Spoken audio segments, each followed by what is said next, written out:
மறைந்த நடிகர் விஜயகாந்தின் நினைவுகள் மற்றும் அவரது அனுபவங்களை பகிர்ந்து கொள்ள நம்மோடு இயக்குனர் பி. வாசு இணைந்திருக்கிறார். அவரிடம் கேட்கலாம். வணக்கம் சார்.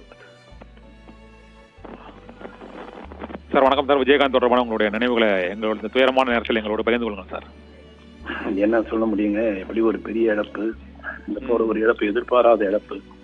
ஒவ்வொரு தடவையும் ஒரு மருத்துவமனைக்கு போயிட்டு வரும் பொழுது நல்லபடியா வந்துடுவார் என்ற நினைப்போட இருந்து இன்னைக்கு வந்து அவர் இனி வரமாட்டார் என்ற செய்தி கேட்ட உடனே மிகவும் பெரிய அதிர்ச்சியா இருந்தது.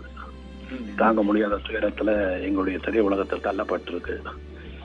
அவருடைய குடும்பம் எவ்வளவு பெரிய இழப்பு இழந்திருக்கு, தமிழ் மக்கள் எப்படி இழந்திருக்காங்க, இந்த திரை உலகம் எவ்வளவு பெரிய இழப்பு இழந்திருக்குன்றது எல்லாருக்கும் தெரியும்.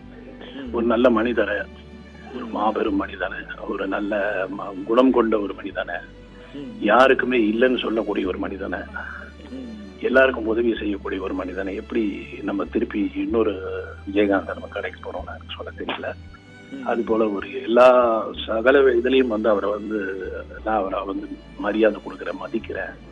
அதே அவர் குடும்பத்துல அவருக்கு இருக்கிற பாசம், மனைவி மேல, பசங்க மேல, தன்னுடைய ரசிகர் மேல அவருக்கு இருக்கிற பாசம், அவர்கிட்ட நல்ல குணம் என்னன்னா அவர் எல்லா தொழிலாளிகளுக்கும் தான் அவர் வந்து ரொம்ப நண்பரா இருப்பார். அதாவது சிறிய தொழிலாளர்கள், நம்ம வந்து பெரிய பெரிய பெரிய ஒரு பெரிய கேமராமேன், பெரிய டைரக்டர் அப்படின்றத விட இந்த அசிஸ்டன்ஸ் இருக்காங்க இல்லைங்களா, அதாவது ஒரு காஸ்டியூம் அசிஸ்டன்ட் ஆகட்டும், மேக்கப் அசிஸ்டன்ட் ஆகட்டும், அதே மாதிரி தொழில்நுட்ப கலைஞர்கள்லாம், அந்த லைட் மேன்ஸ், இந்த ப்ரொடக்ஷன் அசிஸ்டன்ஸ், இவங்களோடதான் அவர் அதிகம் இருப்பாருங்க. இவங்களோடதான் அதிகம் இருப்பாரு. இவங்களோடதான் அவர் எப்பவுமே. நீங்க விஜயகாந்த் சாரை பாத்தீங்கன்னா நம்ம கூட அவர் அதிகமா பேசும்பொழுது ஒரு டைரக்டரை கிட்ட மரியாதை கொடுக்காம மாதிரி தான் பேசுவார். ஆனா இவங்க கிட்ட பேசும்போது நண்பர் மாதிரி பேசுவார். எல்லாரோடையும் சக. அதே மாதிரி சாப்பிடும் போது அவருக்குன்னு அந்த இடம் தான் அவர் தேர்ந்தெடுப்பார். அந்த மாதிரி எங்க இடத்த தேர்ந்தெடுக்க மாட்டார். நாங்கெல்லாம் அப்பெல்லாம் எங்களுக்கு கேரவான் எல்லாம் கிடையாது. நாங்க அவரோட படம் நான் சேதுபதி ஐபிஎஸ் ஆகட்டும், பொன்மன செல்வன் டைரக்ட் பண்ணும் போதெல்லாம் வந்து வல்லரசு பண்ணும் போதெல்லாம் இந்த கேரவான் எல்லாம் கிடையாது. அப்பெல்லாம் நாங்க வந்து எங்களுக்குன்னு ஒரு தனி சேரு, இந்த டெக்னீஷியன்ஸ்க்கு, அதாவது சீஃப் டெக்னீஷியன்ஸ்க்கு ஒரு சேரும், அப்புறம் சாதாரண ஒரு இவங்களுக்கு ஒரு அந்த மாதிரி ஒரு 2 டிவிஷன் 3 டிவிஷன் ஆஃப் இது இருக்கும், ஃபுட் இருக்கும். ஃபுட்டுனா எல்லா ஃபுட்டும் ஒண்ணுதான். ஆனா அவங்க எல்லாம் வந்து எங்க கூட உட்கார்ந்து சாப்பிடறதுக்கு தயங்குவாங்க. ஆனா இவரை நீங்க அவங்களோட தான் உட்காந்து பார்க்க முடியும். இவர் அங்கதான் போய் உட்காருவாரு, தரையில தான் உட்காந்து சாப்பிடுவாரு. அவரை கூப்பிட்டு பார்த்தேன் நான் ஒரு தடவை, சார் எங்க கூட வாங்க சார் போது, நானும் அங்க வரேன் சார், அதை பத்தி எனக்கு ஒண்ணு இல்ல. பட் அவங்க ஒரு மாதிரி தயங்குவாங்க நான் வந்து உட்காரும் போது. அதனால நீங்க ஒரு நாளாவது எங்க கூட இல்ல சார், எனக்கு அதுதான் சார் கரெக்ட், அவங்கதான் சார் கரெக்ட்னு சொல்லிட்டேன். அப்படி ஒரு அது வந்து ஆர்டிபிஷியலே கிடையாதுங்க அவர்கிட்ட. அந்த ஆர்டிபிஷியலிட்டி கிடையாது, செயற்கையான எந்த ஒரு இது இயல்பா அவராதான் விரும்புவாரு. அவங்களோட உட்கார்ந்து சாப்பிடுறத விரும்புவார். அது சாப்பாடு போடுறத பத்தி எல்லாரும் சொல்லியிருப்பாங்க. ஆனா அவர் அந்த சாப்பிடுறத கூட அவங்களோடதான் உட்கார்ந்து உணவு உண்ணணும்னு நினைக்கக்கூடிய ஒரு நல்ல மனிதர். அது எத்தனையோ விஷயங்கள் நான் அவரை வந்து தூரத்துல இருந்து பார்த்து அப்படியே வந்து பிரமிச்சு போயிருக்கேன். நான் வந்து எங்க காலத்துல வந்து நாங்க வந்து எம்ஜிஆரோட பழகுறதோ இல்ல எம்ஜிஆர் சாரை பத்தி நிறைய சொல்லுவாங்க இல்லையா. ஆனா எங்க காலத்துல நாங்க பார்த்த எம்ஜிஆர்னு சொல்றதுல கூட நான் வந்து தயக்கப்பட்டேன். நிறைய பேர் சொல்லிருக்காங்க அந்த ஈகை குணங்கிறது வந்து இந்த உணவளிக்கிறது, சாப்பாடு கவனிச்சுக்கிறதுல வந்து எம்ஜிஆருக்கு அப்புறம் திரைத்துறையில வந்து அது விஜயகாந்த் தான் நிறைய பேர் சொல்லுவாங்க. நீங்களும் சொல்றீங்க. ஆனா 3 படத்துல கூட படம் பண்ணிருக்கீங்க சார். வல்லரசுல நடிக்கும் போது கூட டைரக்டர் எங்க இருந்து சாப்பாடு கொண்டாடுறீங்க, டைரக்டர் சாப்பாடு அப்ப கூட என்ன நடிகன்னு அவர் பார்க்க மாட்டாரு. என் கூட நடிக்கிற சக நடிகனுக்கு எங்கன்றது அது கிடையாது. டைரக்டருக்கு எப்படின்னு சொல்லுங்க, டைரக்டர் என்ன சாப்பாடு கொடுக்குறீங்க, டைரக்டர் என்ன சாப்பிட போறாரு, டைரக்டருக்கு அந்த ரூம் போடுங்க, இந்த ரூம்ல வைங்க, அங்க வைங்க, இங்க வைங்க, அப்படிதான் பேசுவாரு.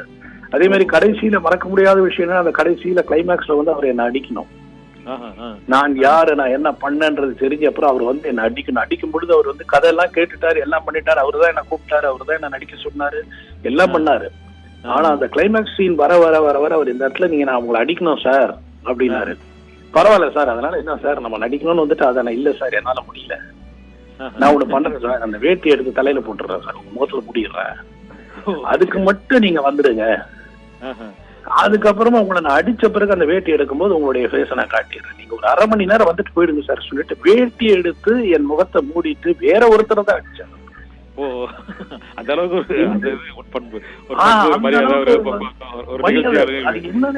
இது எப்படி நான் சொல்றதுன்னு எனக்கு தெரியல. சரி சரி சரி.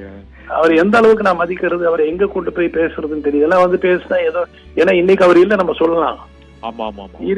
இருக்கும்போது சொல்லும்போது நமக்கு வந்து எது என்னையா இப்படி எல்லாம் பேசுறான்னு இன்னைக்கு. ஆனா இன்னைக்கு ஒரு நடிகனா இருந்தாருன்னா அவருடைய இடம் வேறங்க. இன்னைக்கு ஒரு நடிகரா இருந்தாருன்னா அவருடைய இடம் வேற வேற. இன்னைக்கு ஒரு அரசியல் இருந்தாலும் அவருடைய நிலைமை வேற. இது ரெண்டுமே நான் வந்து என் கண்ணுல தெரியுது. சரி சரி சரி. அது ரெண்டுமே இப்ப அவரு பெரிய இழப்பா தெரியுது. நீங்க சொல்ற இன்னொரு முக்கியமானது, இந்த ஒரு சாப்பிட கொடுக்கறது பெரிய விஷயம் இல்ல, அந்த மத்தவங்களோட அமர்ந்து சாப்பிடுறது இருக்கு பாருங்க, அது எல்லாரும் கூட உட்காந்து சாப்பிடுறது, இந்த பாரபட்சம் இல்லாம சாப்பிடுறது, அந்த அந்த ஒரு குணம் வந்து ஒரு திரைத்துறையில அது ஒரு ரொம்ப வெரி ரேர் அப்படின்னு நினைக்கிறேன். ரொம்ப ரொம்ப ரேர், ரொம்ப ரேர். நிறைய இருக்குங்க. அவர் ரொம்ப ரேரா நிறைய பண்ணுவார். ஏன்னா பேண்ட் போட்டு விஜயகாந்த் அவர்களை அதிகமா பார்த்தது வேட்டி கட்டின விஜயகாந்த் அதிகமா பார்த்திருக்கேன். ஆமா, அந்த வேட்டியில மடிச்சு கட்டினாருன்னா அவர் நிச்சயமா அதை ஏதோ ஒண்ணு செய்ய போறாருன்னு அர்த்தம். அதாவது எந்த கூட்டத்தையும் பார்க்க மாட்டாரு, அந்த கூட்டத்தை அடிச்சு விளக்குவாருன்ற நம்பிக்கை எனக்கு இருக்கும் அவர் வேட்டியை மடிச்சிட்டாருன்னு. அந்த துணிச்சல் நான் சொல்றது பொது விஷயத்துல. ஓ சரி சரி சரி. இறங்கிடுவார், இறங்கி செய்வார். இது தவறு. இந்த கும்பல் எல்லாம் வந்து அப்படியே இடிச்சு மோதி, உதாரணத்துக்கு சிவாஜி சாருடைய மரணம் கடைசியா மயானம் வரைக்கும் எல்லாரும் வந்துட்டாங்க. மயானத்துக்குள்ள கூட எல்லாரும் போகணும்னு ஆசைப்படும் போது பார்த்தார், ரொம்ப நேரம் பார்த்தார், வேட்டி எடுத்து கட்ட பாட்டா பாட்டா பாட்டா எல்லாரையும் யாரையுமே பார்க்கல. இதுக்கு மேல போகாதீங்கன்னு சொல்லி, ஆமா, அந்த நடிகர் சங்க தலைவர் அப்படின்ற ஒரு ஸ்தானத்துல அதை செஞ்சாரு. ஓ சரி சரி சரி. அப்படியே என் கண்ணுல பார்த்தேன். நான் வந்து இதுக்கு மேலேயும் இந்த கூட்டம் வந்துச்சுன்னா அந்த அந்த உடம்பு உள்ள போய் அது எரிக்கிறதையும் காட்டணுமா? தார்மீக கோபம், அந்த கோபங்கிறது அது சொல்லி பார்த்தாரு, முடியல, வேற வழி இல்லாம அதை பார்த்தேன், நான் கண்ணால பார்த்தேன். ஓ சரி சரி சரி. சோ அந்த இடத்துல ஒரு தலைவரா மாறினாரு. அந்த இடத்துல நீங்க விட்டுடுங்கப்பா, அவங்க குடும்பம் மட்டும் இருக்கட்டும், போவாதீங்கன்னு கெஞ்சுறாரு.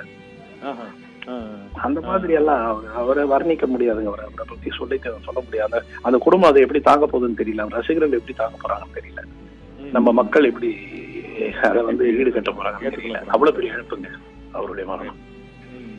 ஒரு அரசியல் கட்சி தலைவராகவும் ஒரு வெற்றிகரமா செயல்பட்டு எதிர்கட்சி தலைவர் அளவுக்கு, அதாவது ஜெயலலிதா, கருணாநிதி, கலைஞர் கருணாநிதி ஆகியோர் இருக்கும் போதே அந்த துணிவா அரசியல்ல இறங்கி அந்த சாதனையை வந்து படைச்சாரு.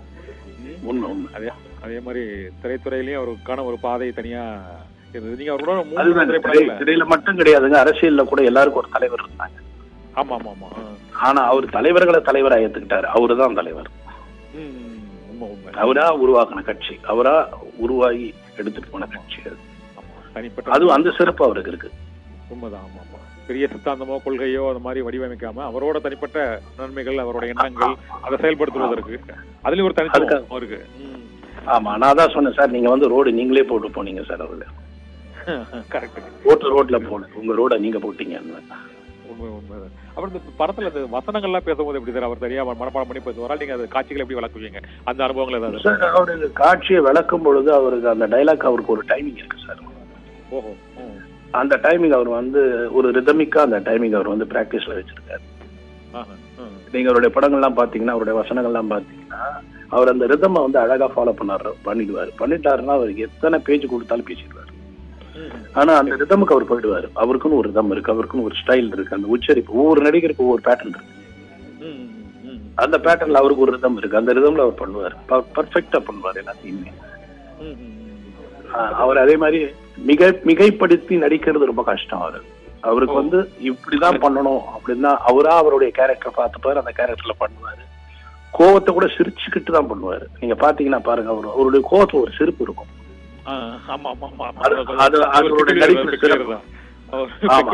கண்ணெல்லாம் பெருசாக்கி, உதடெல்லாம் பெருசாக்கி, இந்த கையெல்லாம் அப்படி அதெல்லாம் சிரிச்சுக்கிட்டே தான் கோவப்படுவார். அது ஒரு தனி சிறப்பு அவரோட நடிப்புல. நீங்க பாத்தீங்கன்னா உங்களுக்கு தெரியும். ஆமா கரெக்ட். நீங்க டைரக்டர் அது முதலே பாத்துருக்கீங்களா? இருந்தா அதை பாக்கணும். இருந்தாலும் அவரோட அது உண்மைதான். அதாவது ஒவ்வொருத்தருக்கும் சிவாஜி கோவப்படுறது ஒரு இதா இருக்கும், எம்ஜிஆர் கோவப்படுறது ஒரு இதான், இவர் கோவப்படுறது அது ஒரு தனி. ஆமா, எதுலயுமே ஒரு சின்ன ஸ்மைல் இருக்கும் பாருங்க அவரோட கோவத்துல எல்லாத்துலயுமே. Okay okay. இனிமேல் பாக்குறேன், பாத்துருக்கிறேன். நீங்க சொன்னதுக்கு அது நினைவுக்கு வருது எங்களுக்கு. அந்த திரைப்பட ஷூட்டிங் எல்லாம் வர டைமிங், மற்றபடி அதோட கேரக்டருக்கு எல்லாம் பக்காவா இருப்பாருங்க, எல்லாம் பக்காவா இருப்பாரு. நைட்டு ஒரு படம் முடிச்சுட்டு காலையில இன்னொரு படத்துக்கு வருவாரு. அதாவது அந்த சோர்வே இருக்காது, தூக்கம் இல்லாம நடித்த நடிகர். ஓ சரி சரி. செந்துருப்பு முடிச்சுட்டு என் படத்துக்கு வருவாரு. அப்போ அப்படியே ராத்திரி எல்லாம் ஷூட்டிங் நடக்காங்க. அது முடிச்சுட்டு என் படத்துக்கு வருவார் காலையில பொன்மன செல்வனுக்கு. வரும்பொழுது அந்த இதே இருக்காது. கேட்டா மேக்கப் மேன் அந்த காஸ்டியூம் அசிஸ்டன்ஸ் எல்லாம் சொல்லுவாங்க, சார் நாங்கெல்லாம் கூட படுத்துருவோம், அவர் படுக்க மாட்டாரு சார், அப்படியே தூங்காமலே வந்திருக்காரு சார். அப்படியே கேட்டா சொல்லுவாரு, என்ன சார் பண்றது, நீங்க சூரியன் போகுது போகுது அப்படின்னு சொல்லி என்ன நடிக்க வைக்கிறீங்க, அவங்க சூரியன் வருது வருது வருதுன்னு சொல்லி நடிக்க வைக்கிறாங்க. அப்படி காமெடியா சொல்லுவாரு. அத நைட் எல்லாம் நடிச்சாருன்னா உழைக்கிறதுல அவர் பயங்கரமா உழைப்பாருங்க. அதுல எல்லாம் சந்தேகம். அது மாதிரி அந்த உழைப்பு தான் அவர் எந்த அளவுக்கு கொண்டு வந்தது. நீங்க ஒரு இயக்குனரா உங்க வல்லரசு படம் எல்லாத்துக்கும் பிடிச்சது, அதை தவிர்த்து அவர் நடித்த படத்துல உங்களுக்கு பிடிச்ச படம் எது சார்? எனக்கு அவர் நடிச்ச படத்தை பிடிச்ச படம் வைத்திய காத்திருந்தா. அதே போல சின்ன கவுண்டருங்க. சின்ன கவுண்டரா? சரி சரி. இது ரெண்டு எனக்கு ரொம்ப பிடிக்கும் ஒரு படத்துல. Okay sir, okay. நன்றி சார். அவரோட நினைவுகளை பகிர்ந்து கொண்டு மிக துயரமான நேரத்தில் எங்களோட அவரோட நல்ல நினைவுகளை பகிர்ந்து கொண்டு மிக்க நன்றி சார். தமிழக ரசிகர்கள் நீங்காத இடம் பிடித்துள்ள மறைந்த நடிகர் விஜயகாந்தின் பொன்மன செல்வன் மற்றும் வல்லரசு உள்ளிட்ட திரைப்படங்களை இயக்கிய இயக்குனர் பி. வாசு நடிகர் விஜயகாந்துடன் அவருக்கு இருந்த பல்வேறு அனுபவங்களையும், அவர் சினிமா ஷூட்டிங்கில் உணவருந்தும் போது டெக்னீசியன்கள் மற்றும் அந்த துணை நடிகர்கள் திரைப்பட கலைஞர்களோடு அமர்ந்துதான் அவர் உணவருந்துவதை விரும்புவார் என்றும் அவர்களுக்கு பரிமாறுவதை திரைத்துறையில் எம்ஜிஆருக்கு பிறகு அந்த திரையுலக தொழிலாளர்களை மதித்த ஒரு மகத்தான நடிகராக விஜயகாந்த் திகழ்ந்ததை தான் 3 படங்களை அவரை வைத்து இயக்கியிருக்கிறேன். அந்த 3 படங்களில் ஷூட்டிங்கின் போதும் மற்றும் அவரோடு பழகிய காலகட்டங்களிலும் தாம் உணர்ந்ததாக இயக்குனர் பி. வாசு திரைத்துறையில் அவருடைய அனுபவங்களை அவர் பகிர்ந்து கொண்டார். அரசியலிலும் அவர் கருணாநிதி, ஜெயலலிதா உள்ளிட்டோரின் காலத்தில் அவர் தனி கட்சி தொடங்கி அவருடைய ஈகை குணம் மற்றும் அவருடைய தனிப்பட்ட அந்த உழைப்பு முயற்சியினால் தேசிய முற்போக்கு திராவிட கழகத்தை தொடங்கி தனக்கான தனி பாதையை அவரே அமைத்துக் கொண்டார் என்ற கருத்தையும் இயக்குனர் பி. வாசு தெரிவித்ததை நாம் இப்போது கேட்டோம். திரைத்துறையில் பல்வேறு தரப்பினரும் நடிகர் விஜயகாந்த் தொடர்பாகவும் அவர் உச்சரிக்கும் வசனங்கள் மற்றும் திரைப்பட ஷூட்டிங்கில் அவருடைய செயல்பாடுகள் மற்றும் பல்வேறு விதமான அவருடைய தனிப்பட்ட பண்புகள் தொடர்பாகவும் தெரிவித்ததை இப்போது நாம் கேட்டோம்.